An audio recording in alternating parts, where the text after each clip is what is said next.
appreciate that. We have a little podcast, a Two Bros podcast. So am I on your podcast? You know what I mean? That's what I want to hear. And we have a shirt for you too. Oh, I love it. I'm happy. We're gonna get Larry his shirt. Good to see you. Good to see you. Yes, absolutely. Your official Two Bros podcast. Is that right? Two Bros podcast. What size you get me? What's your name? I'm a medium. Medium. I'm a medium.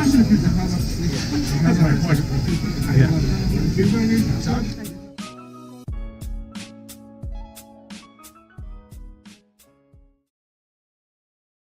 Actually not going to be 25. Again, that would be amazing. I really hope it's 25. You're heading out east now. I am, yes. I'm doing a Long Island trip today. Okay. I'm trying to do some downstate and upstate. Downstate was very bad for us during the election. It was very bad for us. We did not do well downstate at all. Upstate we did a lot. And one of the reasons why, and you may or may not know this, but remember Cynthia Nixon was running. Right. When she was downstate, she sucked up all the energy in this area. She did. I couldn't do anything. No one wanted to hear from me at all. It was Cynthia Nixon is the new Jesus, and that was it. She was going to win the world, change everything. You know it was true. They just loved her. Literally, I went to an event. Okay, guys. Thank you. You're welcome. Literally, I went to an event. This was a cannabis legalization event in Manhattan. I'm in Union Square. Union Square, and everyone's speaking. I'm there. Curtis Sliwa is there. And look, if you're not from New York City, you may not know Curtis Sliwa. But if you're in New York City, you know who Curtis Sliwa is. Right. Even if you don't like him, you know who he is. I see him on the Angels, subway. absolutely. Yes, Yes, on the Angels, subway. you Take the got subway. exactly right. So you know who that guy is. Joel Giambro was there, who was, again, if you're downstate man, you know Joel Giambro. If you're upstate, you do. He was an Erie County executive. Okay. So there were some people there who were real players, real people who knew stuff, right? I was there. Howie Hawkins was there. Everyone who's a Green Party knows Howie Hawkins. Ran for governor twice already. We're talking. There's 3 cameras from different, like ABC, NBC, ABC. Guys are sitting like this. Cameras are down. Look, this overseer says, wait. We're talking, nobody cares. Yep. Cynthia Nixon shows up. All the cameras go up. All watching her. Right? Now, she's done talking. Yeah. She walks away. They pick up the cameras on the tripods, follow her into the crowd.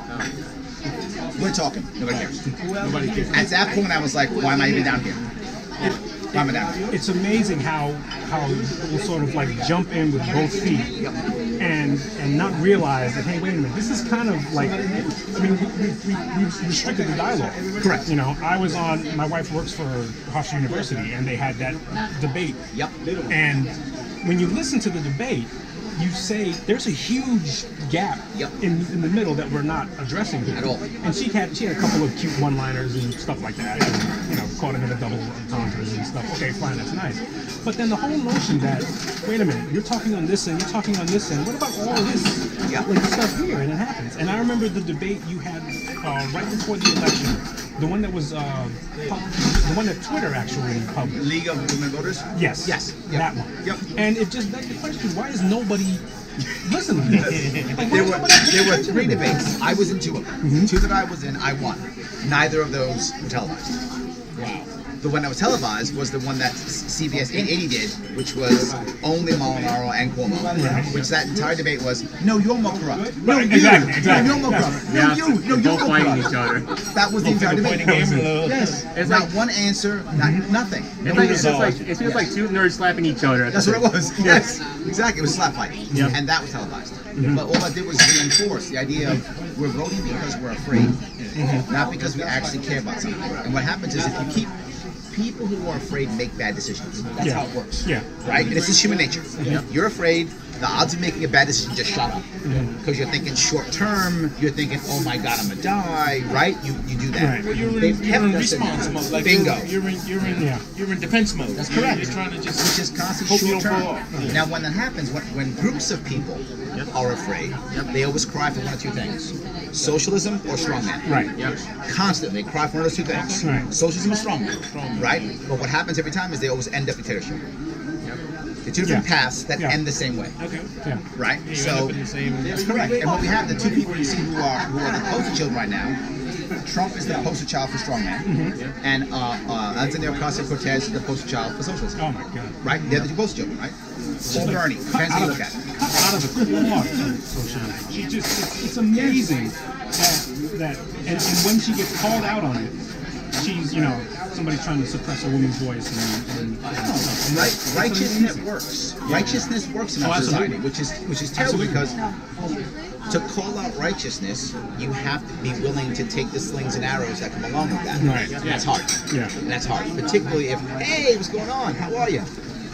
Good seeing you. Hey, what's going on? Good seeing you. Have a seat, guys. Please. Don't worry about that. Anyway, we'll she'll move that. No, she'll move it on. Yeah, the fact that she applauded the restriction on Amazon. I'm actually, I think she's right on that one. I'll tell you why. I am totally on board with getting rid of Amazon. I love it. Okay. I'm going to be clear, and I just did a go live on this. I will give people credit where credit's due, even if they're wrong. They're right for the wrong reason. Mm-hmm. Right? I'm glad Trump is talking to Korea. Okay. I think he's talking to Korea because he wants a Nobel Peace Prize. Fine, get a Nobel Peace Prize. I hope you fix Korea. Mm-hmm. Right? I don't care what your reason is. If you can fix Korea, home run. You can talk to our enemies. I'm in. Mm-hmm. I support Trump completely on talking to the Koreas. I hope he fixes Korea. Then I hope he goes to Iran next. I hope he goes to Cuba after that. I hope he says, I want a peace prize. I'm going to fix the world. Please, President, do that amazing. Totally on board. When it comes to Ocasio-Cortez, when it came to Amazon, she was correct. The reason why she's correct is this, and this people get mad at me all the time on this.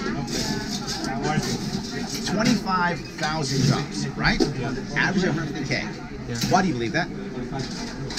I don't. I don't. Well, I don't necessarily believe that, but when has any company that's come to our state ever made its numbers? No. Never. When has Amazon made the numbers? Yes, but look at them ever. They've never made the numbers. Why would I think they make them now? Why would I believe that? Why would I believe De Blasio? Why would I believe Cuomo? When has any of Cuomo's schemes worked? Ever. well, De Blasio spoke out of both sides of his face. Correct. He just surrendered. He just surrendered. brokered the deal, and then when it went down, he said, "Well, I'll make it if they don't like it." They can. Yeah, he just. Wait a minute, you just organized it, so. De Blasio's again. My point is, when has Cuomo, anything else Cuomo's ever worked? Never. Right. So why would I trust that they would actually bring 25,000 jobs? Why would I trust that actually make the $20 billion they said they would make? Not just that. What if Amazon lies? Or is false? What happens if it's 10 years from now, 5 years from now, 3 years from now, insert time period, Right. and all they've given is 10,000 jobs? Okay. And out of those 10,000, 5,000 came from something else they brought in. Okay. Let's say that's what happened. What's their punishment? Nothing. Good question. Right. Zero. I'm sorry. Yeah, zero. I'm sorry. Maybe. Didn't work. So then, So there's no reason to believe Amazon. There's no because there's no repercussions for failure. There's no reason to believe De Blasio. He has track record of nothing but failure. Correct. I No agree with reason that. to believe Cuomo. Track record of nothing but failure. Correct. Why would I believe the premise of any of that? So then not what- just, hold on, I'm done. I'm not even done. That's the first reason for being bad. But I'm still not done. Next. When you start doing that, right, you're going to bring Amazon in. The idea is, well, then other people will come in too that'll make it even better, right? When they start coming, how are you? Please. When other companies start coming in, what happens? Rents go up. Yep. Rents go up. The second rents go up, let me tell you, here's what's going to happen. They say, well, when rents go up, that means the local businesses will make money. They will not. no, they would not. The local business will go under, and not just that, all diners like this will go under also. What will come in? Franchises. Because franchises have the dollars, they'll be able to say, we're going to go into all these different places, let us make Now, deals. They can pay rent. They can pay rent. They can do all those things, right? And not just that, they're mechanized, right? They have robots. They have kiosks. They have all the things required that they can survive in that environment. So all the family businesses will run out. Franchises will come in. And here's the worst part of franchises. Local people. The franchise are never owned by local guys. Right. The franchise people who want to sell franchises, they want to sell franchises to people who own other franchises. That's the number one person who buys a franchise, who already owns one. So now I own 4 franchises in upstate New York or in California. I'm going to buy franchises now in Astoria. Local people, they don't get anything. Right. Nothing at all. Where was the goal to help out the public housing's right there. Right. When they asked, they said, Amazon, will you guarantee jobs in X, Y, and Z? Here's what Amazon said. What job? I love New York. That's what they said. They guaranteed nothing in any way, shape, or form. So I'm still not done. Now, I'm not going to say it's bad, but I'm still not done. Now, all of a sudden, we're going to start bringing people in here, right? Well, then the rents will go up. So that'll be good, right? No, here's a problem. Now, say you're going to bring 1,000 people into Amazon, I'm making up as leaders, you're going to bring in. When you bring them in, you're going to ask them to move. You ask executives to move, right? Do you make them pay their own way? Of course not. Amazon pays. That's Amazon money. Now, I'm a landlord. I'm going to raise my prices as high as I possibly can. Why is Amazon money? Right? If you're the executive, you're not going to be fighting for that. You're like, how like $10,000 a month? Whatever, it's Amazon money. It's fine. Whatever. You're not paying for it. So back of the bill. Yeah, whatever. Now, all that goes up now. So not just that. How are you going to deal with the infrastructure there? Have you been to Long Island? It's jammed. The infrastructure is a Right, disaster. right. They're already shutting down the Astoria Boulevard station for like 9 months. Right. Already doing it. Right. You know what their concern is? Well, I've never liked that location anyway for that. Their concern is elevators, not with the trains run on time. The concern is they're not fixing the actual signals to where the trains will come on time. Right. They make sure elevators are there. That's the important. They're shutting the whole place down to put elevators in, not to make the signals work. So you can't do that. Now they asked de Blasio, I'm still not done. They asked de Blasio when they said, how are you going to get the money to fix the infrastructure for Amazon? He said, well, we'll just tax businesses. See, he said this, his words, not mine. He said this. De Blasio, right? Yes, so you know Blasio is happy to say that. He's not hiding that. So he says we're going to tax local businesses. Why wouldn't you just tax Amazon to $3 billion? And solve problem solve. Problem solved? And give the local people the relief. Thank you. Right. Okay. Thank you. Okay. It is wrong morally, it is wrong physically, but the most important piece, it's wrong philosophically. Why in the world, if you have to give a company $3 billion to come to your state, how much does your state suck? Well, yes. And they still said no. And they still said no. Here's Right. $3 billion. No thanks. You give me $3 billion, I'll move to the moon. I'll move to the moon for $3 billion. After 2 years on the moon, happy. Come back for $30. Wouldn't think twice. I'm taking Richard with me. So what are the parameters that we're going to use then if this state wants to attract big businesses? If we You want don't want to attract big. That's the we problem. don't. No, we want to support small business. Yeah, small business. That's correct. Yep. Many reasons why. The first reason why is if you attract small businesses tend to come from the local area. If they come from the local area, they tend to care more. Right. Right? They tend to. It's not a 100% rule. They tend to care more. You'll have less environmental impact. Because the people live here, go to school here. Don't get me wrong, doesn't mean some local people do bad stuff too. Right, I'm I saying got you. as a percentage. Yeah. Right? You have a local business that grows, it grows organically. What does that mean? It trains the local people to be managers. Why? Because they work in the store. Right? Because they work in the environment. It trains them to grow locally. Right? It helps out local colleges. It helps everything out locally. You bring in a big business, it crushes local. We've seen it happen 1,000 times. Big business comes in, they get bribes. The bribe is because the big business has a big advantage over small business. Small business collapses.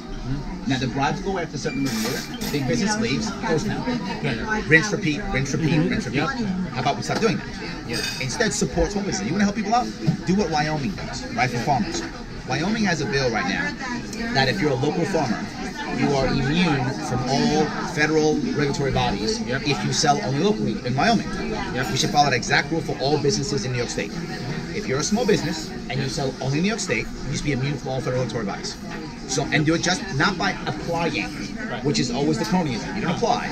You sign a sheet of paper. I assume you tell me the truth. Let Innocent me until find proven out. guilty. That's correct. Innocent until proven guilty. I don't assume. I don't say, well, fill out these forms that my cronies will get. I say, sign a sheet of paper saying you're only going to sell in New York State. Done. You do that, any larger company is going to sell across state lines. They're probably going to have facilities in multiple states. Right. They are now subject to federal regulations. The local one is not. Cannot survive with local businesses. Say again? A lot of local businesses cannot survive. Correct. They engage in online sales. That's correct, yes. How do you get across? Yeah, there's the issue. If it's an online business, that probably won't work, but if it's a diner, it'll help.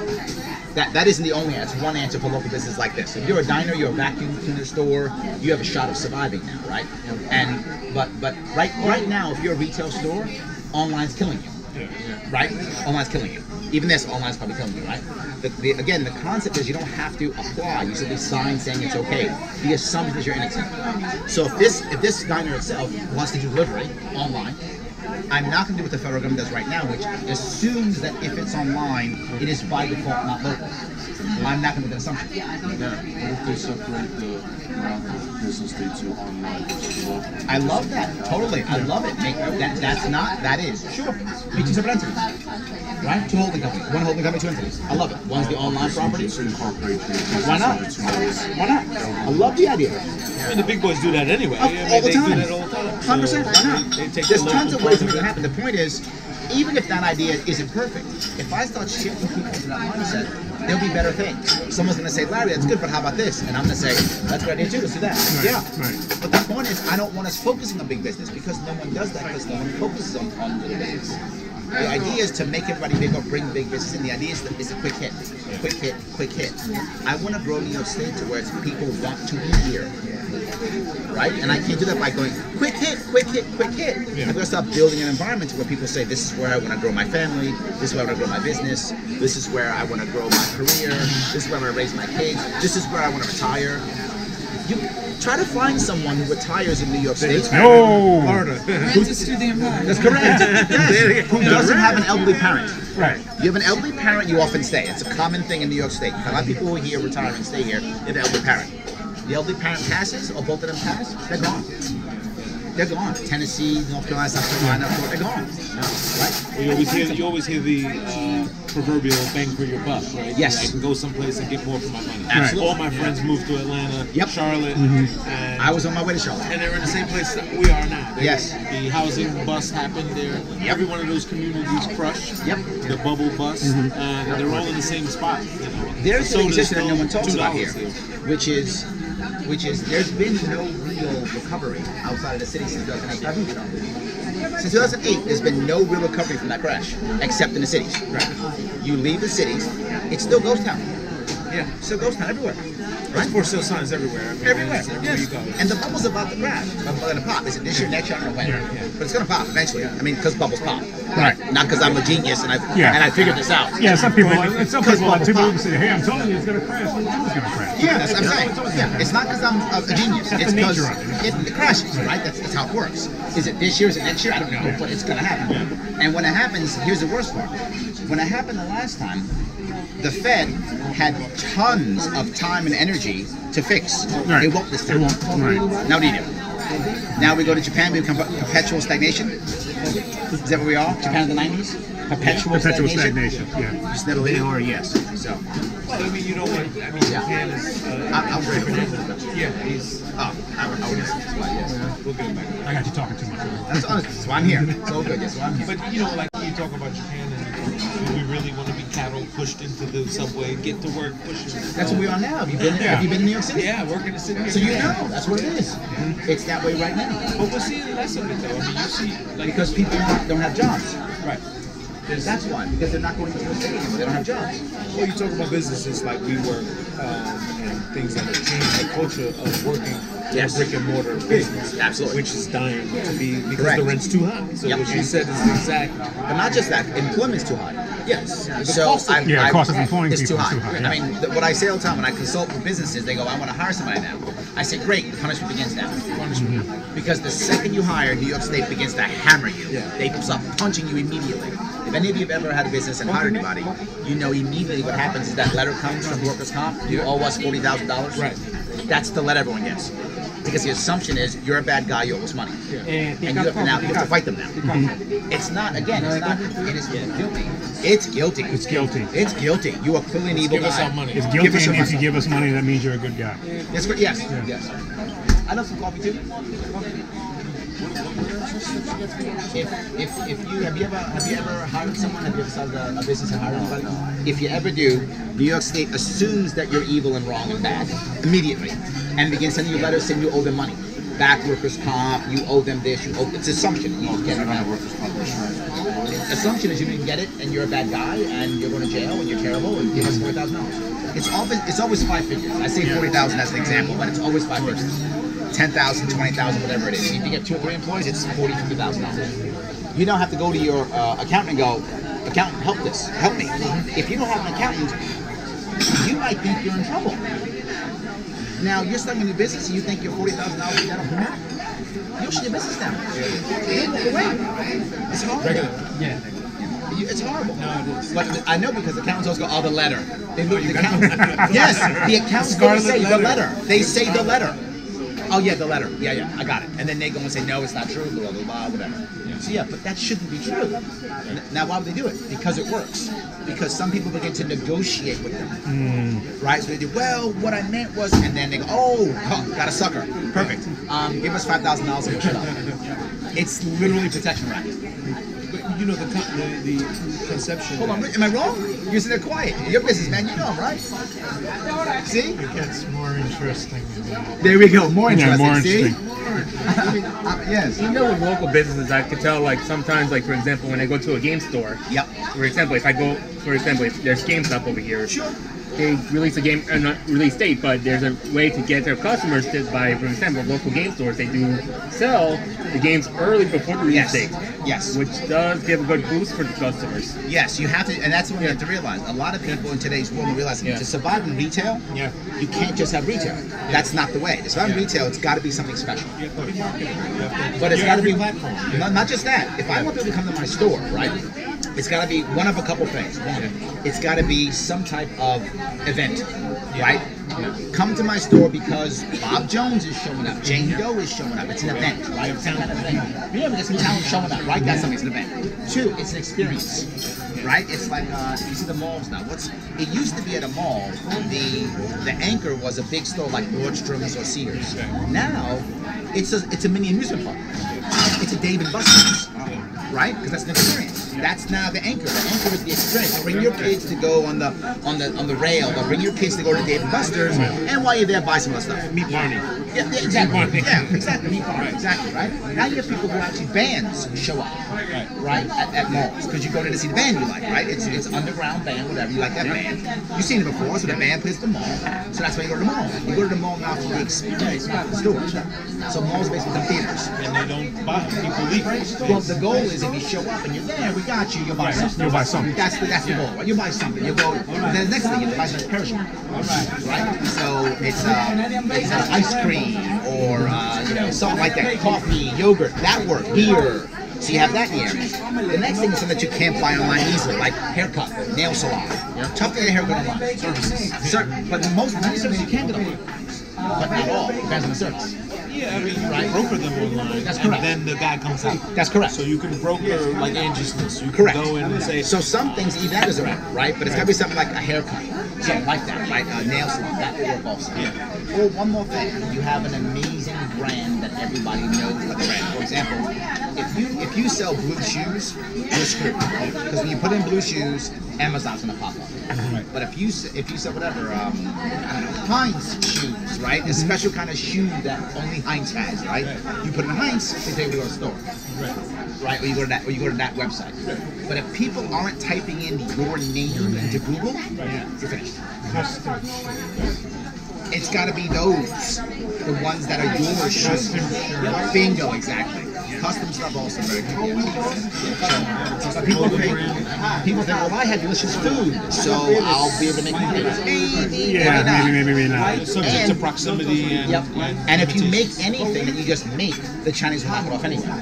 Right. So whatever. If I make the best cup in the world, whatever. You'll make money for like 3 months. Then the Chinese will knock it off, and you'll stop making money.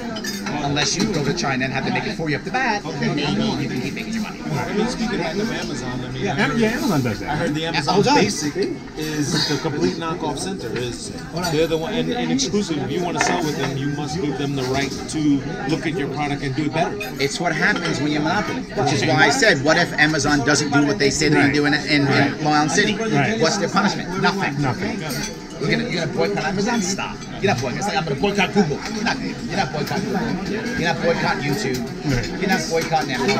You're not doing it. It's the tail wagging the dog.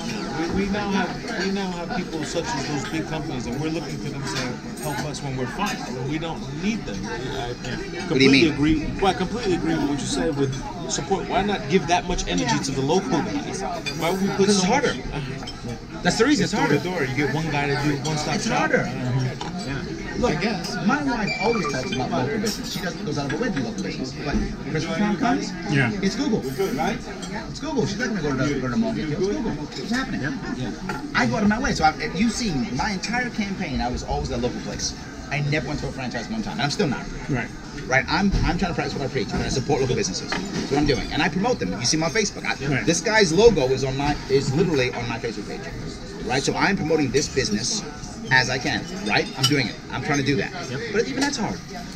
Right. People still want to go to the franchise. They still want to go to Taco Bell or whatever. If they're cool, then you still want to go. I'm not against franchise. I'm not. The problem is when you have so much regulation, the answer to small business is franchise. You don't realize that. Right? Because here's what happens. If I want to open up a diner like this, the resources I require is difficult, right? But say I want to open a McDonald's. while it will cost you more money up front, I now have the McDonald's power. I have McDonald's lobbying power. I have McDonald's everything power. Right? Legal team. Then when the bad guys want to sue, sorry? Group advertising. You got branding. You support a brand. You literally bought a brand. There's so much more value to that. So you can afford to buy a franchise. When everything becomes so bad that when you make one mistake as a small business, you go out of business, the answer is franchise. Because even if you're a terrible franchise owner, right? And you, whatever, you buy the Wendy's or whatever you do, you're a terrible franchise owner. They dump you and they grab him. He screws up, they dump you and they grab him. They don't care. The Wendy's keeps going. They don't care if you're a bad manager. Fire you the next guy. Yeah, you lose the flag. This place will be something else. Bingo. Oh yeah, and we don't like Wendy's is McDonald's next week. Who cares? It's the same thing. Just pull off the W, put an M on it, and we keep moving. So that's why it keeps working. So franchises are awesome. They're amazing. In fact, I love them, particularly for people who are veterans. Veterans is a great way for veterans to make a step into entrepreneurism because there's enough of there's enough structure for the Marine or the soldier to come out of the military and still enough entrepreneurism to get them going. So I love franchises, but they're far too much compared to what they should be in the regular free market. If you pull the government out of it, there will be less franchises. If you go to some of these small towns, like upstate New York, small towns, the manager store. I remember seeing a guy just tell me on my Facebook page, he's been working like 30 years to be a manager of a restaurant. That's the size he'll go. Now, if he's happy, no worries. But you can't tell me the whole town's happy. Right. That's what's fucking good. Next thing, you're gonna work for the government somehow. Remember, 1 in 7 Americans works for the government. You're gonna work for the police force. You're gonna work for the sheriff's office. You're gonna work for the teachers, the school district. You're gonna work for sanitation. You work for the government somehow, right? Next thing, you're gonna work for the one big thing they have: the prison, the university, the Walmart. Right? The one big thing the town has. It has one big thing. If it's lucky, it's got 2. If it's lucky, it's got 2. Yep. It's got a university and a prison. You know, if you're lucky, it's got 2. But usually it's only got one thing, right? You don't have that, what are you gonna do? Black market. You're selling drugs, you're selling something else you shouldn't be selling, right? You're black market. Of course. I think, I mean, the landscape's changing. I mean, you're talking about Amazon as a big behemoth, online business, but also, I think New York State isn't that bad right now as far as encouraging online businesses. And that would be something. But they're trying to tax online business. That's the new thing. Yeah. More than other states, or no? They're trying to become the biggest one they can possibly get. Right? What's the new rule they're trying to make? It's online retail, right? It's out of state. I think they're just taxing it at the sales tax. Yeah, they're just trying to add sales tax to it. Period. Yes. Yeah. But I mean, that would be another option for people that don't want to live in a big. I would agree. The problem is with that really is, what if you're not tech savvy? Yeah, it really right. You have a big issue. It does. It totally does. It leans you to one side, and what people don't realize is technology is changing a whole lot faster than our society is, than humans are. Right. Yeah. Remember something. If you were alive in say 1500, year 1500, and you lived for 100 years, you were lucky and you lived for 100 years. The only thing you might miss that might have changed in your entire life was maybe like the crossbow. That's probably the only thing you had seen that was new in 100 years, right? You're like, oh, this bow went to a crossbow. That's amazing. That's the only thing you saw. And maybe a better harness on a horse. I mean, that's the kind of thing you saw. I'm exaggerating, obviously. Musket. I might have seen, but I might not have seen a musket. I might not have seen a musket. to a pistol. Yeah, but let's say I saw a musket go to a pistol. Okay, in 100 years I saw a musket go to a pistol, and I saw the crossbow go away. That's what I saw in my 100 years of life. Right? 1900 to 2000. Yeah. 1900 to 2000? Oh my God! Seen the cars went from oh my horses to God! cars driving themselves. Yes, I mean it went insane. What a massive change you saw in our years. Yeah. How does humanity respond to that? Right? It's hard for us to respond to that. And what happens if you have a bad thing, like say you go to jail for 5 years or 10 years, and you lost 10 years of your life? Now you're 10 years behind even more. What if you go overseas and do something great, like you go help people in Southeast Asia for 5 years? Or stay home with kids. Or stay home with kids. Yes, more likely, for 5 I mean, years. Any of those things, right? Yeah. All of a sudden now you're like, wait, we're not Windows 95 anymore. What happened? right? So it changes everything. It changes everything. If you look back, it used to be that a generation was about 22, 23 years. Meaning that if you were raised within a 20-year window, give or take, you kind of had a similar growth, a similar background, you saw similar things. Assuming you're in the same country, obviously, right? So if you were raised, like, say, between, say, the 60s, 1960s, 1980s, and you were raised as a kid in that area, the odds are, if you were in America, you have a similar, you saw similar things, you understood similar things, there's similarity there. Right. Now the generation is 7 years. It's only 7 years now. So if you're raised from 1990 to 2000 versus 2000 to 2011, different generation. Mentally, right? Socially, physically, it's the same, right? The mental generation used to match the biological. That's correct. Right. And now it doesn't. It doesn't anymore. So like my daughters are 6 years apart, and there are certain things that I don't get. Like my youngest daughter got an iPad when she got older. My oldest one, so got an iPad when she got older. My youngest one grew up on an iPad. Like she was 2, knowing how to work an iPad. My youngest one was. Right? Yeah, my oldest one didn't. My oldest one took some time before she got it. My oldest one actually watched TV. My youngest one doesn't. Right. I mean, it's 6 years. It's 6 years. The only thing that stayed is certain things that were like staples, like, believe it or not, SpongeBob. SpongeBob is a staple in my household, right? Because both of my daughters grew up on SpongeBob, right? So the question though is, will the next group of people growing up, will they? I don't know. Yeah, well, yeah. Okay. 6 years apart, and there are certain things that I don't get. Like my youngest daughter got an iPad when she got older. My oldest one, so got an iPad when she got older. My youngest one grew up on an iPad. Like she was 2, knowing how to work an iPad. My youngest one was. Right? Yeah, my oldest one didn't. My oldest one took some time before she got it. My oldest one actually watched TV. My youngest one doesn't. Right. I mean, and it's 6 years. Right? Monopoly and fraud are the 2 things we have to worry about. Those 2 things, because monopoly creates corruption. It just does. It does. It just creates corruption. So you got to be worried about those 2 things: monopoly and fraud when it comes to technology. The rest, pretty much let it go, right? If there's no fraud, if there's no monopoly, we're going to be okay in some way, shape, or form. And if we're not, we can't stop it anyway. Right. Right. And I couldn't have stopped they try to stop the 3D printed gun. Right. While that was done. Like, why would you even want to stop it? You can't stop that. Right. That is impossible to stop. It's not. You're not going to stop it. Right. Worry about the culture that produces it. Why you need it. Here is the thing. Why you want it. What you find very, very often is, well, something's wrong, therefore let's pass a law that'll stop it. Right. That's never happened ever. That's never worked ever. Right. Here's the reality. Something bad could happen. Let's change the culture so it doesn't happen. That's hard. Yeah. That's long term. That doesn't feel good. I don't sign a sheet of paper to make it feel good, right? The guy I bring up all the time. Well, 2 things. Number 1, the best defense against somebody hitting you or hurting you in some way, shape, or form is a culture the way it doesn't make any sense to do so. Is a culture the way it doesn't work, where it's nothing but bad for that person. Right. But that person doesn't want to do it. That's the best defense. Still, someone might still hurt you no matter what. We're humans and that can happen. But me just passing lots of laws, all of our heroes were outlaws. Every one of them. I don't know why we become the British Empire. We've become our father. Right? We have become our father. Yes. Our father's the British Empire, we become our father. Right? The reality of it is, all of our heroes are outlaws. George Washington, all our founding fathers, outlaws. Martin Luther King Jr., outlaw. Gandhi, outlaw. Robin Hood, outlaw. All the people that we've said are awesome and amazing, outlaws. We watch Star Wars, right, and go, Luke Skywalker, fight the Empire. They're outlaws. Yeah. Here's the sad part. We're the Empire. Right. We're the Empire. Right. Right? If you go overseas and they watch Star Wars, when they're watching Darth Vader and the Emperor, they're thinking American flag. Right. They're thinking that. Yeah. They think I had a situation. I was in Cairo. I was in Egypt, and my driver asked me.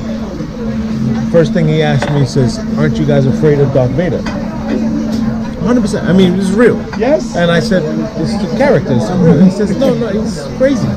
He's gonna blow you guys up. Why do you follow him?" And I said, "It's not a real person. It's a TV show. I mean, and the guy says, no. He says, I can't believe it. Why'd you show it? Exactly. He said, then why do it? Why'd you show it? Why do you show it? And same thing. And then he started asking me, if I'm sure Michael Jackson's dead. Anyway, different story. That's kind of a more fun conversation. Yeah, that's a different. So yes, It's different. Your son, Michael? But, Yeah. But my thing I'm bringing up here though is if we really want to change culture, we need more people who will change culture. Right. Right. That's more important. Law is just people feeling good inside a sheet of paper, which is great. Just feel good. See, I wrote this, and therefore racism is over. Done. Nice on a piece of paper. Right. It's awesome. It's not what changes. But there's a guy I want to bring up. Two people. The first one is MLK. MLK said the law can't change someone's heart, but it can stop them from killing me. Right. And that's usually true. So I'm not against the law saying don't kill people. That's a good law. Let's keep that law. Right. But you look at a guy named Darrell Davis. You ever know Darrell Davis? Darrell Davis is a hero. He's a guy who literally goes around the country. He's a brother who goes around the country talking to people who are the gentleman with the Klan. Yes. And he's got what? Is it a dozen already? Or Yeah. like that? He Yeah. keeps the hood of Klansmen. keeps the hood. that Oh, yeah, I saw that he that. converts. I saw that. Yes. Could you imagine if our nation had 100,000 of those people? Yeah. We'd have a different, better nation overnight. Not overnight. 10 years, 20 years. We'd have a different nation. A better nation overnight. People get mad at me because so many of the people who support me are from all over the place. Right. But I have people who are literally kids from the Bronx like me, and then militia members from upstate New York. Right. Seriously, Right. they all support me. And I remember there was a woman who was in who interviewed me. She said, "Larry, aren't you worried that you've got some militia members who support you?" I said, "Why?" "Well, you know, they're linked to white nationalism." I said, "Some of them are. It's true, not all, but some of them are. Yeah. So, Right. well, they're linked to white nationalism. Yes, and I want them to not be. And how am I going to get them to not do that? By talking with them, Right. by Communication. showing Right. them that they're wrong, that I'm a human being." How does a white nationalist support you? Yes, yes. If a white nationalist does support me, somehow I'm winning. Right, Because right. either he's not a white nationalist, or he's making the most important pieces the exception. Right. The exception to the rule is the first step to enlightenment. If you ever watch it, there's been a lot of documentaries on this recently. You have like a Muslim woman go and talk to a bunch of people who are Klan members. You have something like that. There's a bunch of those types of things. Yeah. At the end of that, the same thing always happens. The guy who's the bad guy goes, "Well, Muslims aren't that bad," Right. because he still hates blacks and Jews. He still hates them. Right. But he doesn't hate Muslims Doesn't anymore. hate Why? Muslims Because he met one. He talked to one. Yeah. They became friends. So why don't we get more people to talk to these people, and they might not be white nationalists anymore, and they might actually be better people. Me calling them evil doesn't make it better. And I asked her, I said, "Who's going to fix this? Bernie's going to fix this? Trump's going to fix this?" Only person who can fix this is someone who will say, "I'm here, I don't Right. care who you are." The person, when you say, "Larry, you're black," I go, "Yes, I'm black." But do I bring it up? Never. Right. I don't bring it up and I go, "By the way, I'm a black guy. Everybody here." I don't do that, ever. Never. Right. You ask me, yes, I am. Yeah, Clearly, I am. yeah. It's obvious. Yes. Right. Got it. But I don't bring it up because it shouldn't matter. So I am actually trying to do what's important. I'm saying, let me model the behavior that I want. Right. Let me model the behavior. I'm not going to be self-righteous. It's who I am. You accept it or you don't. I'm okay with that. But I'm still here. And I'm still going to go to you and hang out with you, whether you think I'm a bad guy or not. I'm going anyway. And I want more people to do that. So I want to change culture, not just a law. Right. That's why changing culture is a good thing because instead of laws, because laws won't help anybody. Well, the problem with the law is, and this is what drives me crazy, the problem with the law often makes people think it's finished and they stop. That's my biggest problem. If law would be the beginning and then we'd actually change culture, I'd be fine with it. But very often we don't. We pass the law and go, "It's solved," and we walk away. Right. Right? Look at it. Civil Rights Act was passed, what, 65? 66, There were multiple acts. in the 60s. 1964 Act and the Voting Rights Act. There we go. 65. There we go. So mid-60s, you have the Civil Rights Act being passed, right? For most of America, they went, "Great, we're done, walk away." That We wasn't did it. enough. Right. We should have kept going. In fact, what happened is there was the backlash from that was the war on drugs. If you look at everywhere you want to look at the black community in the United States, you go from say about 1870 to like 1970, it's going up any way you want to measure it. Right. It's not great, it's below, but it's going up. It is on the uptick in any way you want to measure, right? Kids out of wedlock, income, marriage rate, education rate, any way you want to measure success, it is going up, guaranteed. 1970 to 1980, look, what was that? War on drugs. Yeah. War on drugs destroyed the black community more than anything else in this country ever done. Yeah. It was doing this because what happened? Oh well, we made it illegal to be racist. Once you make it illegal to be racist, what do people do? Find They another way. fight back. Yeah. They fight back, right? They fight back, and they did. They fought back, literally through war on drugs, and all of a sudden, and affirmative action. Yeah. When before you would people were starting to hire people of color because what the hell, who cares? Now Because it was, of their value and their Now merit. it was, oh, we need one. Right. Right. Now it became that. It Yeah, went yeah, from it went to oh, we need one. So now what was the response? You guys, you work in the city, right? Yep. Go to any major law firm. Where are all the people of color? Front. Mailroom.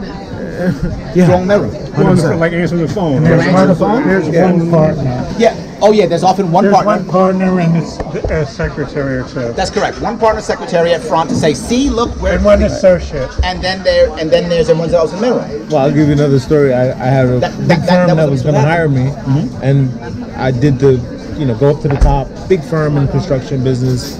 I got all the way to the top, met the CEO, shook my hand. He says, I don't know, you're going to work here, whatever. So I'm going to go to the bathroom. I went down, made a left instead of a right, went in the mailroom. Yep. It was like the scene from Men in Black. The guys were all doing the mail, had a cigarette in his mouth, and the guy said, you going to work here? And the guy gave me a big bro hug and was like, I've been here 8 years. I don't even know these guys. I don't even know anything about them. I don't even know what they do. That was Happened to be one of response. the largest development firms in the city. And I walked out of the place and said, I can't work here. I can't work here because I'm not identified here. Let's go There's to the most no recent thing identity. New York City is now. New York City now has the rule on you can't discriminate someone because of their hairstyle. Heard about this one? Yes. This new one. Yeah. What a disaster that's going to be. Yeah. It's already Here's happened. what's going to happen. Guaranteed. I'm working at some firm. I think the boss is going to fire me. I'm growing dreads. I am growing dreads. The second I think the boss is going to fire me, I'm growing dreads. Yep. Because then can't? So can't. You can't. Yeah, you can't. So the That was second the recent I case. think That's it correct. sparked because of the wrestling match. Yeah, the one kid, Yeah. the one kid who They actually cut the kid's hair. in I order to remember wrestle. that. Yes, that's right. I Yes, think yes, that's yes. what sparked Yes, the whole thing. that And he goes to won the the same- match. And he won the match. But that goes to the same thing. It goes to the idea of one mistake, then you make a rule for the anomaly. You make a rule for everything else. You make the rule for the anomaly. I don't want to do that. That's an anomaly. What do? You scold that guy for cutting someone's hair. Right. Maybe you fire him if you do what you scold, And he got, whatever. and that he was got reprimanded. his interpretation of the rules of the wrestling. Well, whatever. You deal with that issue, right? There's an Right. issue. Clearly, there's an issue there. You shouldn't be grabbing kids and cutting their hair. Right. So clearly, there's an issue. So deal with that issue. And I make that rule. Here's what's going to happen. If you look at small businesses now. Try to find small businesses that will hire people of color. Yeah. You can't because they're afraid once the lawsuit hits, they're finished. Right. Too risky. Second? It's too risky. It's too risky. They won't do it. And when I tell people this, I go, that's against the law. If you're a small business, you don't care. Right. So you use a recruiter on purpose. You tell your recruiter, don't bring any people of color. The recruiter goes, I didn't hear you. But Right. anyway. But I know the agenda. Yeah. That's correct. I know the agenda. I know it anyway. Now, are you telling me anybody with dreads? No small business hiring anybody with dreads ever now. It's not going to happen in New York City because you're going to assume they're going to get a lawsuit. So you've just made it harder for people of color to get jobs. The goal was to be fair, and the outcome will be, now, if we're lucky, the outcome will be more people growing businesses. That's been the advantage of discrimination against black women. There has been a good thing that's happened. A lot of people, small businesses do not want to hire black women. See, where do you see many black women being hired? Government. Yeah, MTA. Hard. Yes, government. Hard. Post office. The good thing about that, while that's horrible, the one good thing is you find a whole lot of black women in small businesses now. Because they decided we're going on our own, we're doing stuff on our own. So that has been the one positive thing.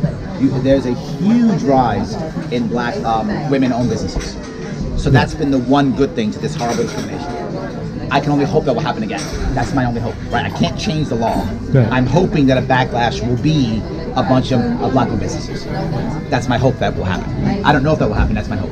You've heard me say it more than once. The answer to poor communities is ownership.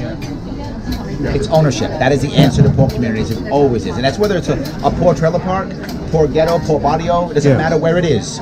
Ownership is the answer. We hate gentrification because you don't own your renter. Right. If you own your apartment, you love gentrification. So give people in public housing a chance to own their apartments. They're like, gentrify away. Go ahead. It also means you have collateral for a loan. Yes, you do. You can start Skin in the game. You got Skin in the game. Yes, absolutely. Skin in the game. That's what was done in the UK. And it worked way better than it was. Go ahead. Are you saying businesses are becoming women only or colored people only? No. I'm saying there has been an increase recently in the past 10 years or so of black women-owned business. Okay. There has been an increase. Thank you. And one of the reasons for this was a discrimination against black women in hiring. A lot of small businesses were afraid to hire black women. They were afraid of the lawsuit, it was risky, they were afraid of it, so they would stop doing it. So while that's horrible, and I wish that wasn't true, I'm saying the only advantage or good thing about that has been a huge increase relatively in black women-owned businesses.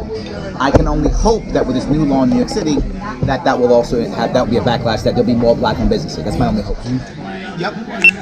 In court along with the lawyer as well. Yeah. And nobody will say it's perfect. Nobody's going to say that you The worst you'll get, maybe, is contempt. That's the worst you'll get, if that. And that's still stretching. And that's usually the guy gets it, usually the woman doesn't. So you might get contempt, maybe. Here's literally what happens. All right. He's getting divorced. And he's gonna be nodding his head the whole way through. He right? His wife is like, what do I do? Her attorney says, if you lie and say he beat you, you'll get the kids. Now the attorney doesn't say to do so, because that would be illegal. Right. The attorney says He implies. if you say it, you might get it. Now I actually said this in one event during the campaign. There was a family attorney in the room when I said it, and she got offended. I would never do that. I said, great, I'm glad you never do that. Are you telling me it doesn't happen? Here was her response. That's her response. This is her response. Yes, she did not say no. She said, I would have. I said, I'm glad you wouldn't do that. Are you telling me, in front of the people, are you telling me this doesn't happen? Yeah. Because it does happen. So what do? I lie. And I say, he was beating me up or whatever. Meanwhile, we've been married for 10 years. No one was ever scared. No report. No nothing. All of a sudden now, I'm scared to death of him all of a sudden. Right. So what happened. Here comes the whole idea. Well, you're bad, so I can give you kids now. So I get sole custody because you're a bad guy. Clearly, you get her up. Now, where's due process? Family court knows due process. Right. Not just that. Well, because he's a scary guy, we're going to put a order of protection against him. Well, we shop at the same Walmart. How would he know that I'm at the Walmart or not? He doesn't know I'm at the Walmart. I'm at the Walmart. He used to live at the Walmart. He brought the order of protection. I call the cops. Off the jelly goes. No, nothing, right? Yeah. If it's criminal, right, then there has to be some due process. I got to see, is it true? Did it happen? Where's the evidence? Right. What's going on? Did he go on his own? Did he go? What intuition? happened? He went right? there. It was a coincidence. What happened? No. Right. Off to jail he goes. So he now goes to jail. Now, 3 months later, we find out in court I was lying. I was totally lying. He never hit me. Never did anything. Nothing. Right. What are my repercussions? None. I still keep the kids. He still has a record. Still in the jail. Lost his job. No change. Now he was in jail for 3 months. He was in jail, right? So he couldn't pay child support. Right. Do you think the judge would say, "Oh, well, you off for 3 months"? No, you still owe that. Not just that he lost his job. So you got to pay even when you lost your job and you were in jail, and the judge put you in jail, and it's proven that you should have been in jail. Nope, pay anyway. So now he can't pay. What does the judge do? Take his driver's license. That'll teach you. So then how are you going to go to work to pay the child support if you don't have a car because you don't have a license? Well, you still not paying that to get a professional license. Well, I can't be a plumber now, so how can I make the money to get... I can't do this. So it forces so many men to do horrible things, like abandon their families, move to Florida, or worse, put a gun in their mouth. Every event that I've been to, that's anything with father's rights, every event, there's somebody who knows somebody who committed suicide. Every event. I bet you know somebody. Yep. What's the option? Thousands of testimonies. Yep. And I've been arrested twice on false drugs. Yep. Spent time in jail. I wish your story was the first time I heard it. I heard it all the time. I crossed the state, I heard it dozens of times. Wow. At first, I didn't believe it. Before, I didn't. When I was like, somebody's exaggerating, right? Somebody's just mad. The system. It can't be that bad. Because I've never been through this, so this is not a personal thing. I don't know how it feels, right? But I've always said the same thing. Your kids haven't seen you in how many years? 8 years. 8 years. My father died when I was 12. I didn't have a father when I was a teenager. And to think that there's a man who wants to be with his kids and is taking them away drives me crazy. Yeah. I would have taken a broke dad over no dad any day of the week. I'd taken a broke dad. Broke as hell. I would take over no dad. No doubt. And now the state's saying you can't be there. I don't care if you're broke. Be with your kids. Right. And if you're a judge, you should be thinking that. If you're a judge, you should be thinking that.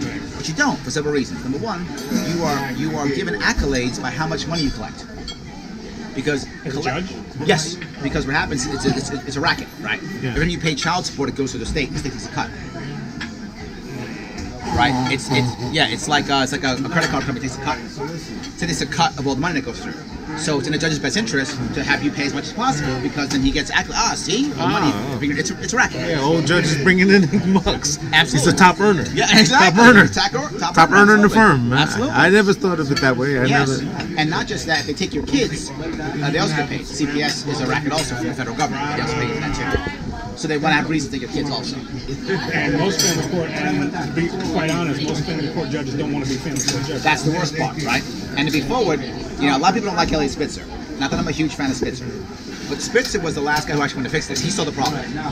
Right. In 2006, Spitzer wanted to fix this whole system. And then he started getting in trouble with women, and he's gone, and no one else cared after that. No one else cared. Right? But Spitzer, I got this concept because Spitzer wanted to revamp the entire thing. He wanted to get rid of family court, make it all one big court system, so that every judge feels good being in every one. They're all treated the same way. Everything's perjury. Everything is equal. Whether you're criminal, doesn't matter. It's all the same. That went away, and it hasn't changed since then. He knew the risk that he would have of being held for child support. He knew. Exactly, yes. He was like, this could be me. Let me fix this now. Exactly, yes. Head him off with the past. Yes, but now it's just going through the system. And the worst part is many times the judges don't even want to hear you. They've made a decision before you walk in the room. Yeah. So you walk into the room and you've got all your stuff ready, and he's like, okay, this. You're like, Judge, I didn't say anything. Shut up. If you say something, I'll make it worse for you. Especially if you have tattoos and dreadlocks. Well, here's the worst part. What if you've already been put in jail? Right. Now, how do you feel? Right. I show up. I just spent 2 months in prison. In jail, I'm sorry. I spent two months in jail. Do I want to talk back to this judge? Yep. Right. Yes, sir. Yeah. Yes, sir. Yeah. Yes, sir. You can't defend yourself. You can't defend yourself. Right. Again, you're a heretic. How dare you go against the system? Your crime is heresy. Right? So, and again, you don't have to. Once you're a heretic, there's no proof required. Being charged is enough to be a heretic. Wow. So yeah, absolutely. Thank you for coming, by the way. Thank you. Larry? And I'm still talking about this. Yeah. There's been a lot of talk about passing shared parenting bills, and they're passing across the states. Yes. What do you think the chances are of New York actually taking a bite at it? At the moment, low. Okay. But if we keep talking about it, bigger. Because the issue is most people still think, and I hear it all the time, people get mad at me all the time. It's one of the reasons why politicians don't take this up. When I talk about it, they say things like this: Larry, you're trying to support deadbeat dads. That's what I always get. Trying to support deadbeat dads. I'm like, no, I'm trying to keep fathers in people's lives. Yeah. Because you look at the prison system now, a whole bunch of men don't have dads in their life. A whole bunch of men don't have dads in their lives. A whole bunch of them. We're creating them. Yes, we are creating them. So I want to make that dadless happen. factory. Yeah. Going back to the drug war. I would rather have, again, you're a poor dad. Great. Show up with your kid. Teach your kids something. Let your kids see what it is to be a father and a man. Yeah. Show up. Yeah. Be poor. I don't care you're broke. There's a lot of kids who grow up fine with poor dads. You don't have to rich dad to grow up well. Lots of kids grow up with poor dads and did fine. Yeah. So that's why people don't touch it, because of that. That the stigma is you're trying to help out deadbeat dads. I just don't care about the stigma. I don't care about it. I take it. I keep going. I don't care. What is the bill you're talking about? A joint parenting bill? There's some bills being passed around the states and being introduced in New York State Legislature that makes a presumption of equal parenting time being in the best interest of the children. Okay. What happens now is that the father begins like this. It begins with this. We get divorced. You're the dad. You begin with 4 days a month. Right. Yeah. That's how it starts. It should start 50-50. Right. It doesn't. As a father, you gotta fight for that. You shouldn't have to. It should start that way and you negotiate from. It's probably the 4 days you have to work too. It's probably the 4 days you have to be at your job. Yes. Yeah. Yeah, well, actually, it's 2 weekends a month. Oh, okay, 2 weekends a month. But if you work on the weekends, you're screwed. Yeah, right. Yeah, you work on the weekends, you're screwed. Right. Right? So hopefully you don't work on the weekend, change your job. Right. And that's, by the way, is what the judges say. Let's say, next thing that happens is, a judge will say, all right, at one point in your life, you made $100,000 a year. Therefore, you must make $100,000 a year forever. Doesn't matter if your job goes away, if your company goes away, if you get fired later, I don't care. You at one point made $100,000 a year. Therefore, for the rest of your life, you must make it until your kid's 22 years old. You must do it. So 21. For 21 years, you must make that amount of money. If you were married, would you have to? What? No. If you were married, would you have No. to? So why do you do it if you're not married? Right. How is that legal? How is that legal that a judge can say you must make $100,000 a year for the next, whatever, your kid's 8, for the next 13 years? How's it legal? I'm not even done with that. So now you must pay the amount of money that I decided based on $100,000 a year. You get laid off. I don't care. You tell the judge, my company left New York State. I need 6 months to find a job. Get 2 jobs. That's his answer. Get 2 jobs. Okay, great. So now, judge, I'll never see my kid. Thanks. Now I'll never see my kid. Thank you, because you care more about money than my kid. Right. Because you care more about money than my kid. Of course. That's absolutely true. So thanks, judge, for that. But I'm not even done with that. So now I got to make that kind of money. What if I make more than $100,000? They raise it. I get a great job when I make $200,000. They raise it. So you can pay more if you make more. But then you make less? No. So they wonder why men are hiding money. Why wouldn't you? Right. The system is made for you to hide money. Of course you're going to hide money. Right. Of course you You're would. penalized for having. Yes. Why would you? Well, of course you're going to hide money. It makes no sense. So we have 2 jobs now. Instead, are you crazy? Not just that, I got to pay for my kid when my kid's 18, 19, 20. Would I have to pay for that if I was married? Right. No. Right. 18, kick him out. Tell him to go make you almost. So now the family court says you must give another adult your money. Right. And that's legal somehow. How is that legal? Right. Yeah. Now look, the reality of it is, if you have a kid who's 18 and you want to pay for their college, and you can, you probably will anyway. Right. Because you're a mom or a dad, and if you want to pay for your kid's college, you will. Right. A court shouldn't force you to do that. Yeah. They wouldn't. Yeah. But in this case, they may. Yeah. Well, that's what I'm still. My daughter's. I'm still paying child support, even though I'm still paying. Yes. For college as well. Why are you paying college? Yeah. Why, how can a court? You're not getting a credit? Hmm? You're not getting a credit for college and you're supposed to get a credit. See that? There we go. Even worse. So how can a judge tell you must pay for your kid's college? If you are married, would you have to pay for your kid's college? Of course not. There's no requirement by law to pay for your kid's college. Right. Many parents do, and they do it because they love their kids and they want to. Right. And most parents who care do it anyway.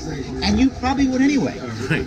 If you could, you would. If you can't, could, so you would won't. anyway. Could Right? you I mean, would? you Right. probably would if you had the money anyway, even though no judge said anything. If your daughter came in and said, Papa needs some help for college, if you had it, you'd probably give it to her. Because most parents would if you asked, right? Most would. But how can a family court judge tell you that? That's against the law, that's unethical, that's immoral, unconstitutional, it's everything wrong. It's never wrong, but it's family court, so whatever. Whatever. That's what I struggle with, is that I don't have a relationship with my son, and then I'm going to be required to pay thousands and thousands of dollars to my son's education when they don't even have a relationship with me. So it's like, you struggle with that. And here's what I know is more important, and anyone who has a brain knows. Relationship with you is far more important than college. Right. Far more. My son is now a brilliant kid up until high school when all this was happening. Now he's dropping out. Of course he failing, is. not Yes. going to school. All those statistics that I told the judge, this is what's going to happen. Judge doesn't care about Judge that. does not care. He's not care at all. No question, no doubt. Anyone who has a brain in their head knows relationship with dad is far more important than education. True. Far more. Don't get me wrong, I'm not against education. But if I have to pick one of the two, give me dad. Any day of the week, give me dad. Absolutely. So yes, family court is completely broken. Nobody seems to care. I'm the only guy. I still talk about it all the time. People ask me about it all the time. I go out, I still talk about it. I keep yapping. Because most people, what happens is that guys like us do not band together. Correct. Walk over me like the women did. Right. Yeah. We don't form groups. When the groups fight amongst each other, I look on Facebook and they argue with each other. We don't come together and then go in Albany and make these politicians listen. Yes. It's called the family, whatever, with Facebook. They schedule like marches and 4 men show up. Because they're at work. But there's two reasons why. Number one, when people go through this, they always think it's just them. Yes. They don't. They think they're alone. Yeah. They think it's only them, and it's not. But the next thing is, society doesn't believe them. I didn't until I heard the same story 7 times. And I was like, holy, then I did my research on Spitzer. I did my homework then. I had my policy team look this up. And they were like, Larry, everything you're telling you is true. I'm like, holy crap, it's all true. Everything's true. So my policy team tells me everything is true. I see it, I hear the same story 6, 7, 8, 9, 10, 12 times from people across the state who don't know each other. Right. It's the exact same story from people across the state who don't know each other at all. And they tell me the same story. I'm like, this is true. So that's problem number one. Problem number two is it's embarrassing. Yeah. Do you want to get up there and tell people what's happened to you? Yeah. Who wants to come and tell you, by the way, I went to jail? Yeah.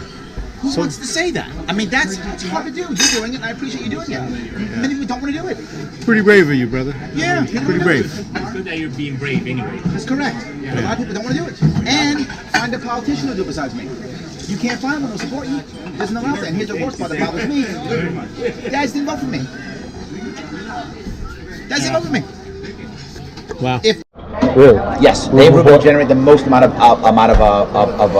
donations. Was Dave Rubin? Nice. But Joe Rogan gave me the most bodies. People saw me. Yeah. The problem with Joe Rogan obviously was a lot of it's not New York City. Right. A lot of it's not New York State. Yeah, he's got a cult following that across the entire country. Across the entire country. So I think I would have changed that.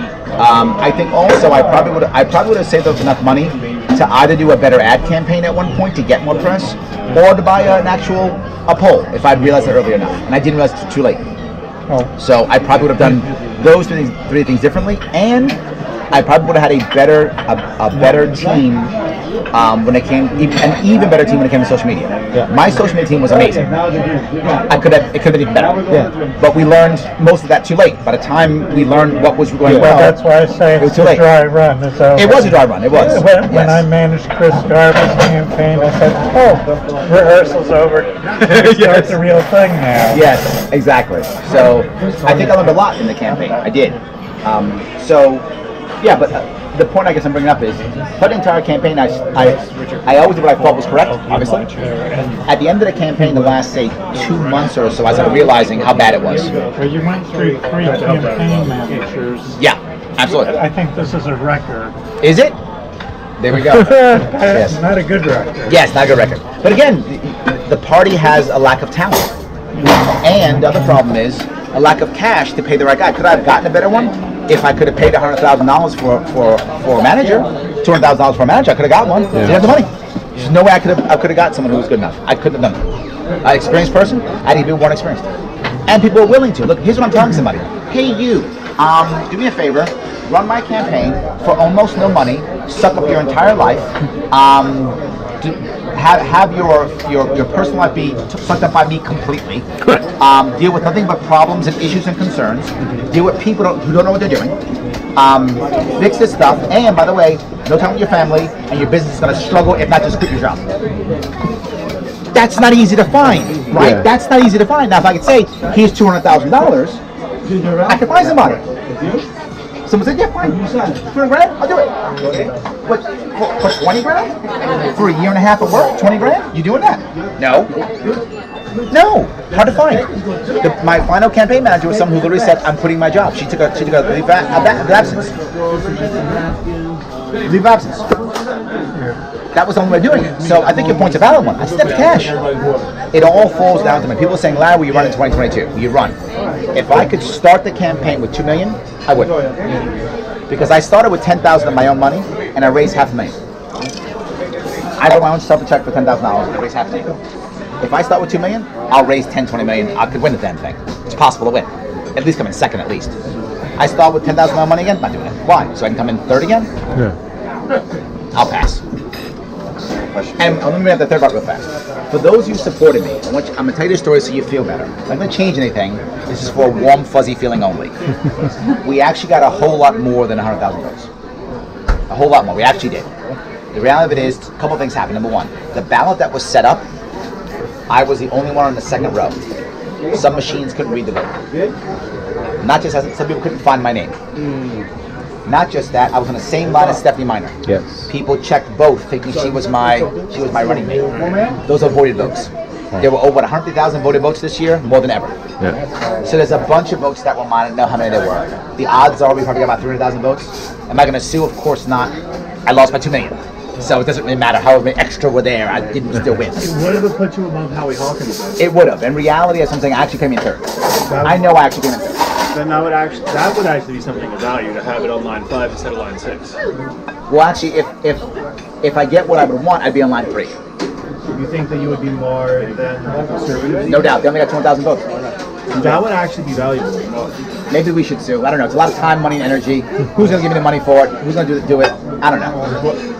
We'll talk. I don't know. We'll talk, maybe. But anyway, my point is, I want you guys to realize that we did a whole lot better. And we saw the ballot, how bad it was, and we told them to reprint it, and they wouldn't do it. They wouldn't do it. And they had to reprint anyway because Cynthia Nixon got kicked off the line. So they had to reprint anyway. And they still said no.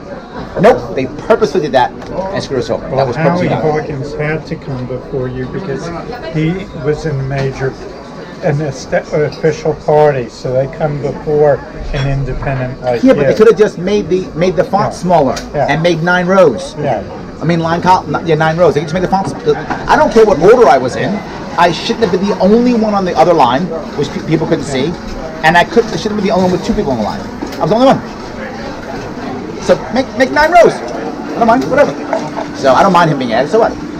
That wouldn't matter. Just be able to find it. So I say that only because I wanted you guys to feel better. It's a warm, fuzzy feeling.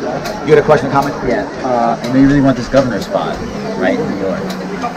Do you think you can find a way in somehow to get more publicity if you had the support upstate in like Western New York? Maybe if you ran like a representative? No. To some other degree? No. Would take There's away several from... reasons why I'm not doing this. Several reasons. One of them is a personal reason, and that is I took a 1.5 years off without working. Can you imagine not having a salary for a 1.5 years? You can imagine what my finances are now. You really want me to take another 1.5 years off so I can gain some notoriety? Then I'll lose my entire family. No, thank you. I'll pass. So the personal reason, no, I'm not doing it. But it's something else. I said this movement was about more than me. I wasn't joking. This can't be the Larry Sharpe show, right? It can't be, let's have Larry run for everything. That's not going to work. I've got to be the guy who's supporting others, so others will run. We have to have lots of people running, doing good things. It shouldn't just be, let's just wait for Larry Sharpe 4 years from now. That's the Green Party, waiting for Howie Hawkins. It's the wrong answer. If you see what I'm doing, if you've been following me, I've been supporting other candidates. You see me doing it, right? I'm out there talking about them, helping them raise money. I'm supporting other candidates because I don't want this to be a Larry Sharpe show. That's not the right answer. The answer is it's a movement where lots of people do lots of cool things, right? And our movement has been very bad in many ways. And one of the ways is we don't support each other well. We don't have a culture of supporting each other. The culture is one guy runs and then goes away and never comes back again, or waits 4 more years and comes back and no one supports anybody. That's our culture. I want the culture to be, I ran. People know who I am. Let me help others. And then when and you run, and you help him. And then he runs, he helps her. And she runs and helps him. And then we all help each other. The Democrats, the Republicans do it. I'm trying to be the change that I want to be, right? I'm going to be the change that I want to happen. So I'm doing it. That's why I'm doing these things. The Larry Sharpe show can be how to make an effective presentation. Sure. Here's campaign school. Sure. I love it. Absolutely. 100%. Happy doing that. But I don't have to run. So I'd rather not run. I'd rather encourage others to run. Did I answer your question at least? Yeah. Yes. Because I'm even considering Valley Stream is an election, like local elections, and I'm looking at some of the stuff. And I'd love to see like more people just get out in like these local villages. Absolutely. Counties, just like Florida has done a very good job. Florida actually has. You don't need that much money to campaign in a single village. But you will, because the second we start showing up, they'll start showing up. This already happened in Florida. In Florida has the most number of libertarians, I think, or had at least the most number of libertarians elected in any state. They did exactly that, right? I think it was last year they had this. They literally went to these places, in small places, where many of them were nonpartisan races, with no one else running, right? And they would jump on board and win an election seat. Yay, they want to see it. Great. But what happened? The two parties figured this out and said, oh, we can't have that happen anymore. They started putting people up, putting money into it. So it might happen today in Valley Stream, that might happen next week, or next month, or next year. Once they figure out what's happening, the two major parties will begin to put money into it. They're not going to let us just take over. It's like turning it into like a war of attrition. But then again, we're turning it into a 3-party. I agree. Here's the issue to remember, what I brought up earlier. We have a severe lack of talent in our party. Our party's small. We're a small party. We fight amongst ourselves like there's no tomorrow. We fight like there's no tomorrow amongst ourselves all the time. We shoot ourselves in the foot constantly. The amount of times my team shot me in the foot, oh my God, every week. Someone shot me in the foot. Paul, you were there, half of them. You saw it. They shot me in the foot all the time, constantly. Saying something bad, doing something bad, crushing stuff. I had to bounce back from stuff. My entire campaign was just dealing with failure. That's all it was. To get someone to do that, to be able to push through that, it's hard. Yeah. Most people quit. You find so many people that begin to quit. Last piece I'll bring up on that same idea. Remember at the end of the campaign, about a month or so out of the campaign, is when I realized the ball game was over. In fact, Paul was in a call and I'm saying, Are we fooling ourselves? Oh, I thought the bowl game was over. It's not, we're done, right? It's when the debate came out on 880. Those two guys debated, and no one's following my debate. I'm like, I'm in trouble now. Is third place even possible now? At that point, I'm like, can I even get third place now? Then the last poll came out, and those of you who are paying attention, this is reality. Internal polling had me at between 8 and 11%, depending upon 6 and 11%, depending upon what time of it was going on, and that was Republicans, Democrats both had that internally. It wouldn't release it obviously. Between 6 and 11%. Democrats saw that and said, we don't care, we'll win anyway, and forgot about it, and ignored me, and moved on. And that's a smart move for them. Republicans saw that and said, that's a problem. Can't have that. So they tried to get me. If you remember, all of a sudden, when that polling came out, and I was still growing, they saw me growing. All of a sudden, I became a Cuomo plant. Remember that? I became the guy who only cares about libertarians, nothing else. I became that guy. I became the fraudster, the huckster. I became that guy all of a sudden. That was the new stuff. The problem was that wasn't working well enough. Meaning it was working, but while I was getting some Republicans to be turned off, it was the other Republicans who didn't know who I was to look into me. So while it was working, it wasn't working enough. Right? They were like, okay, still a problem. Then the last poll came out. That poll was the end of me. That was a poll, if you remember, it was a poll that said Molinaro closing the gap. That was a blatantly bogus poll. It was paid for by Republican PAC. Republican PAC paid for it. And it's done like this. Okay, they call you up. Do you want Mark Molinaro, Cuomo, or do you want Howie Hawkins? That's it. Well, I want Larry Sharpe. That's not part of it. Sorry. What do you want? One of those three. It's not on the menu. Yeah, not on the menu. Then no. Then it doesn't count. Next up, Molinaro, Cuomo, or Larry Sharpe. Next one, Cuomo, Molinaro, or Stevie Minor, or nobody, or anybody. So I was only listed 1 in 5. So even if I got every single time, the max I get is 20%. If I get every single time, now clearly I wasn't getting every single time, but even if I did, max I get is 20%. Max, right? What happens? The protest vote shifts towards the Republican. By default, Republican gets a bigger chunk. And if you know those polls, they will say the third parties shared 10%. That's what that means. Yeah, okay. Because they weren't near the question. They shared the question, therefore they shared the percentage. Does it make sense? It makes a lot of sense. That's how they do it. Shared. That's how they do it. And then sometimes you know they all got the same amount. You just divided it by 3. They get 5% each. Because 15% total divided by 3.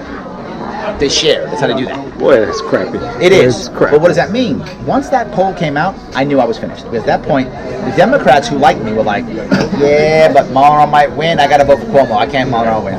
And the Republicans were like, oh, my guy could win. I vote for my guy. Every event I go to, someone goes, yeah, someone told me that, Larry. They were afraid. They were afraid that I got to vote for Molinaro. I can't do it. Everyone I went to, someone said that. That was the end. At that point, I use this analogy often. It's like if you play football, right? It's the fourth quarter.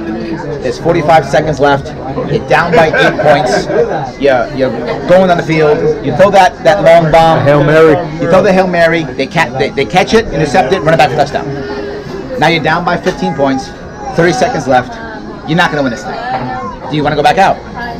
Most people don't want to. No. And you find most third parties, when they see it's over, they just peter out completely. Yeah. They totally peter out. They tap out. I was like, no, I'm going back on the field again.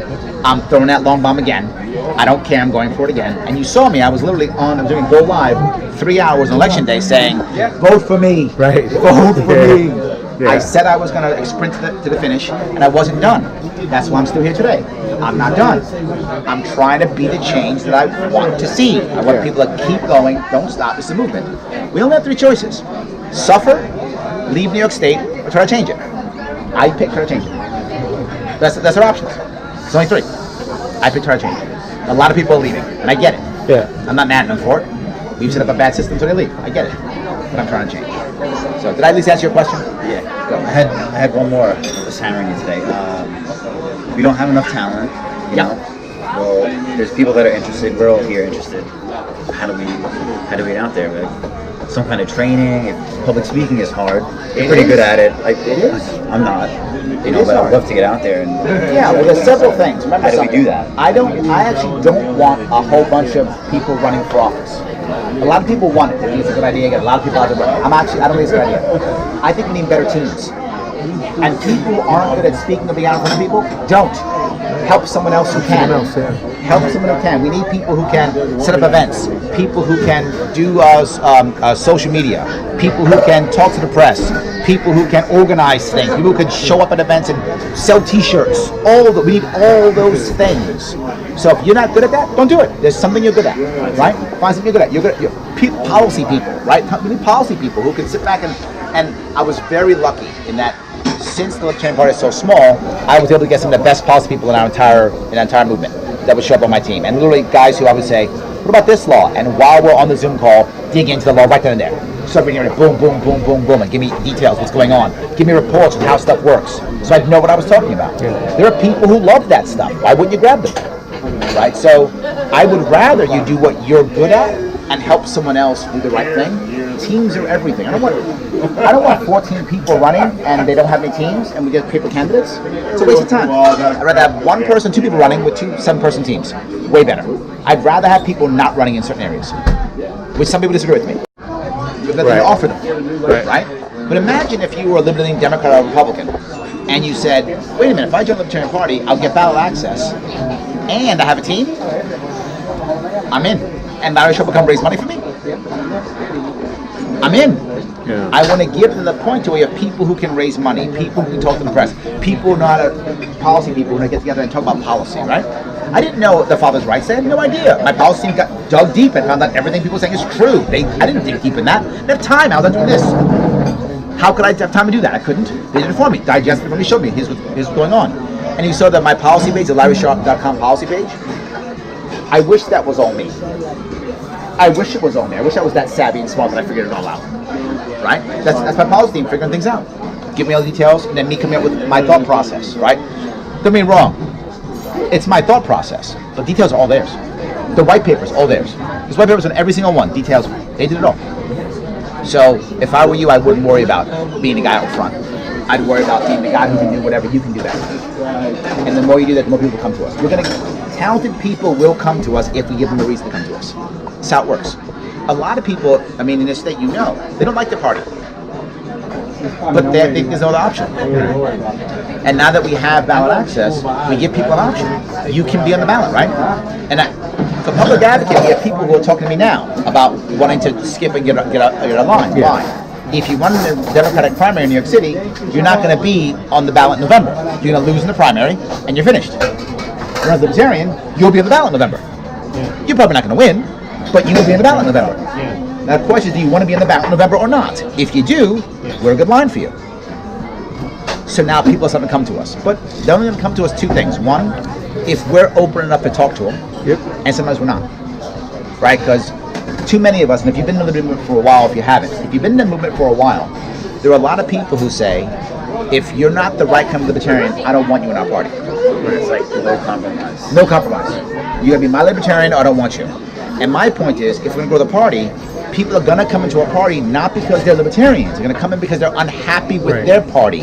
That's why they come here. So our goal has to be, let's show them it's really a good party to be in. Let's teach them that it makes sense. That ideology is real ideology. How would they know? So that's one of our problems too. People getting mad because you're not Libertarian enough. Because the guy still likes NASA, and we want to trash NASA or whatever, that kind of thing. And who cares? We're talking local government anyway. What do you care from the likes of NASA? Anyway, I don't care. Move on. Do you want to make government smaller in your local area? You do? Let's talk. Let's talk. Let's find some right answer. Different things happen. So that's my answer. I don't know. It was long-winded, but I hope it makes sense or not. Yeah. Good. Excellent. Like people with talent, right? We need them. Yep. And we're going to poach them. True. But we can't poach them if the environment is hostile. Yep. Right? We got to have a good positive environment in the country. Because for me, like, I've been working on a project of my own comic book series, but is that right? You didn't tell me that. I didn't tell you that. It's because I've been holding up as a secret, you know. Okay. Well, now it's out. You blew it now, man. It's out now. Yeah, the reason is right now I'm working on, the Hero series, but possibly, maybe I might make some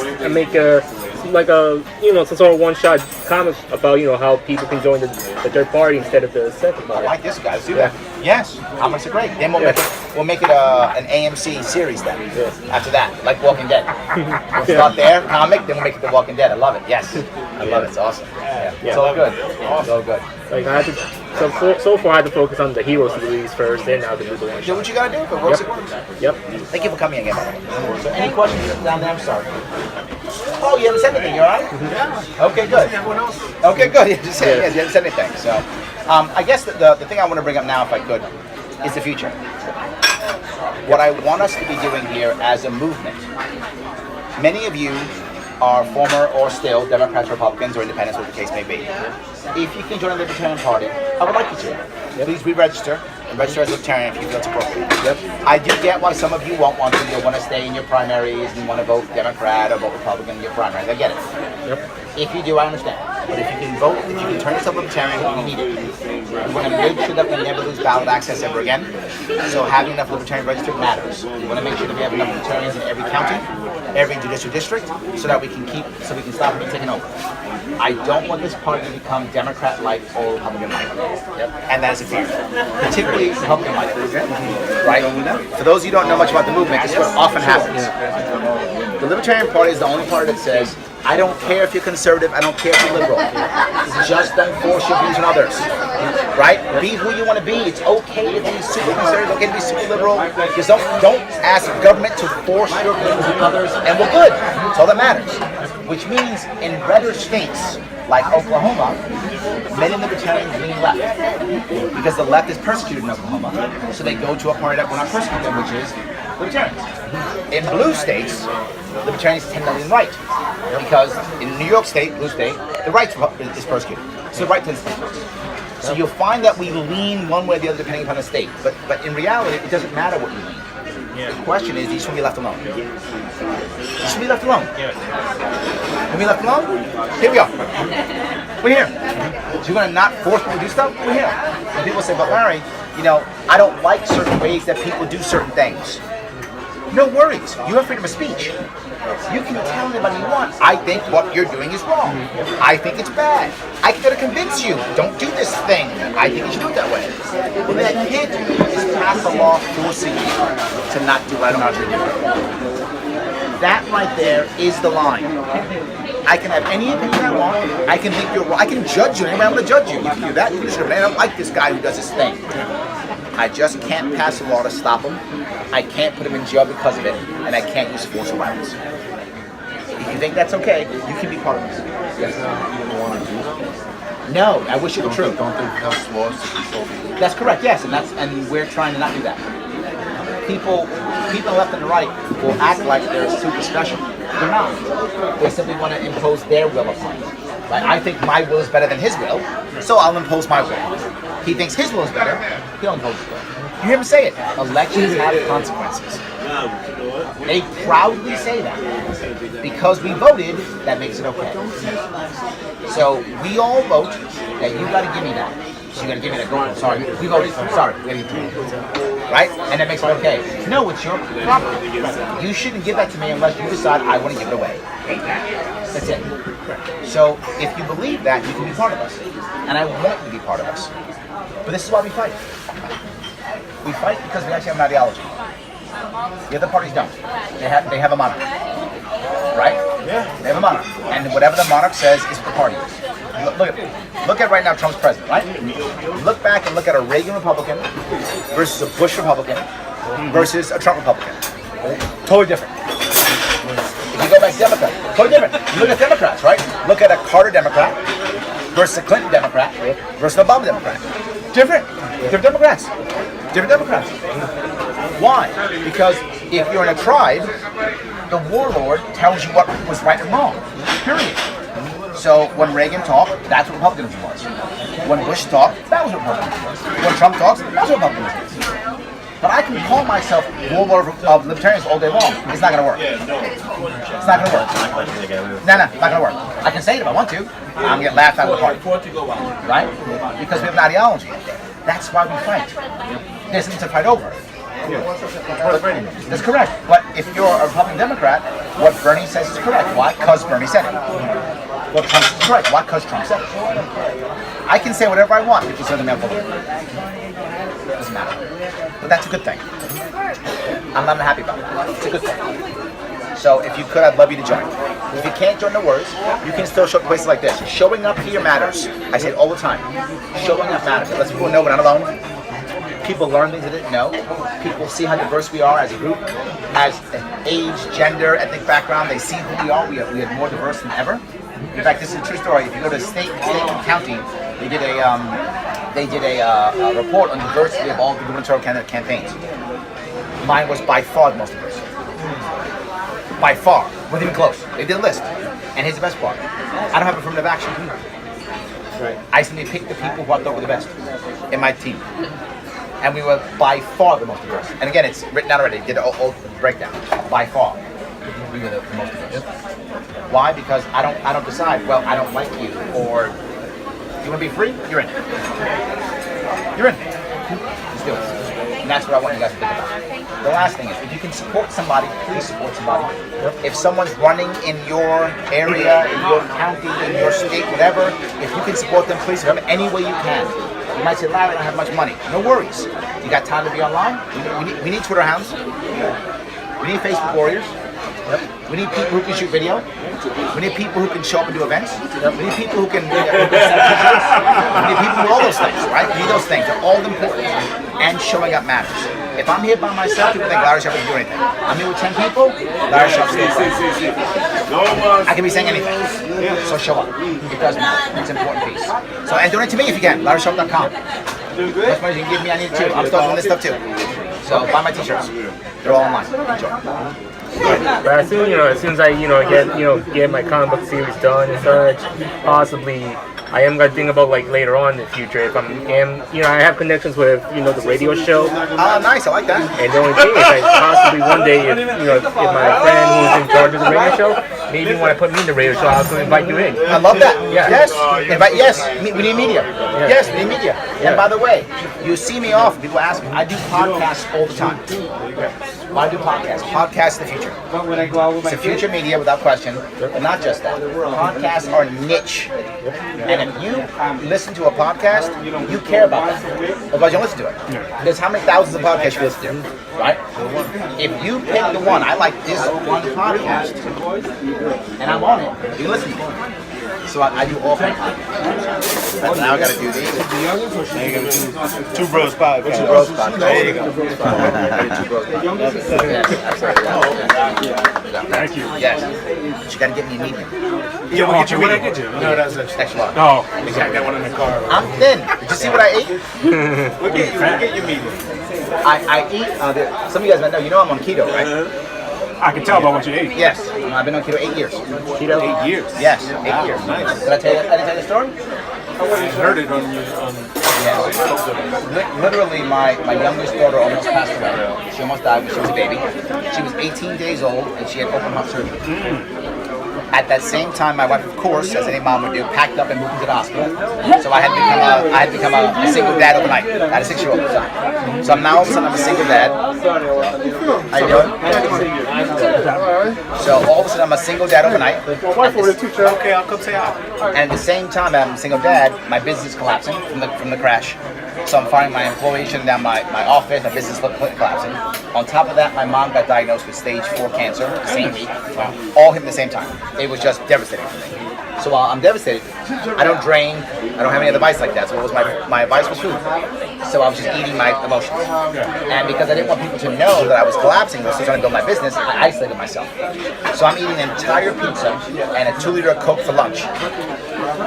And there's no one around me to go, dude, that's bad. You shouldn't do that. That's a bad thing. There was no one to tell me that because I was isolating myself. So I'm packing my pounds, and I'm in denial. I'm like everyone does that, right? Does everybody eat a full pizza? Right. And everyone does, right? Of course they do. Everyone does that. It's normal. Everyone does that. I do completely in denial. All of a sudden, it's 2 months later. I put on like 25 pounds. I can't fit into my suits to go to work. Now, literally, if you put on 25 pounds in 2 months, you would notice. I was in such denial, I didn't even notice. Like I didn't even get that I was putting on. Somehow I fooled myself. It's normal that my pants shrink for no reason. I somehow just season. I must have washed them too much. Somehow I decided to fool myself into believing that. So all of a sudden I finally get it. It slaps me in the face. I can't go off and make money. What am I gonna do? I decided I have to lose weight. Well, I could become a gym rat, but that needs you got to have a good schedule for that. I didn't have that. So I said, you know what? No carb, low carb. Stop eating carbs. I dropped 40 pounds in 2 months, then put it back on. My highest I was 230. Now I hover around 190. Just hover around it. I've been there for years. So I sometimes eat carbs, sometimes. It's rare. It's rare that I eat carbs. A lot of talk about the sustainability of the keto diet. Yeah, everyone tells me my heart's gonna pop. They all tell me, I hear all the time, your heart's gonna pop. Been 8 years. So far, it hasn't popped. It might. It's possible it might pop, but it hasn't so far, and I'm okay with it. Right. How are you? That's for me, like, you know, like, the diets are different. Like, for me, I tried to be vegetarian for a while, but what happened is I keep getting, like, anemia a lot because I keep falling asleep. Oh, yeah. Well, the issue is, keto's not right for everybody. I mean, different bodies, different, right? Different people, different stuff. It's not right for everybody. Here's what I say is, it's right for me. That'll tell you. For me, it works. You know, it's not just only I keep falling asleep, my skin color changes a lot. Oh, yeah, you do. I know. If you change your diet fast, it can mess you up, too. True. Yeah. Anyway, so I yapped away. Any other questions or comments? Thank you. Thanks, guys. Great. Thanks for coming. Yes, thanks for coming. I appreciate it.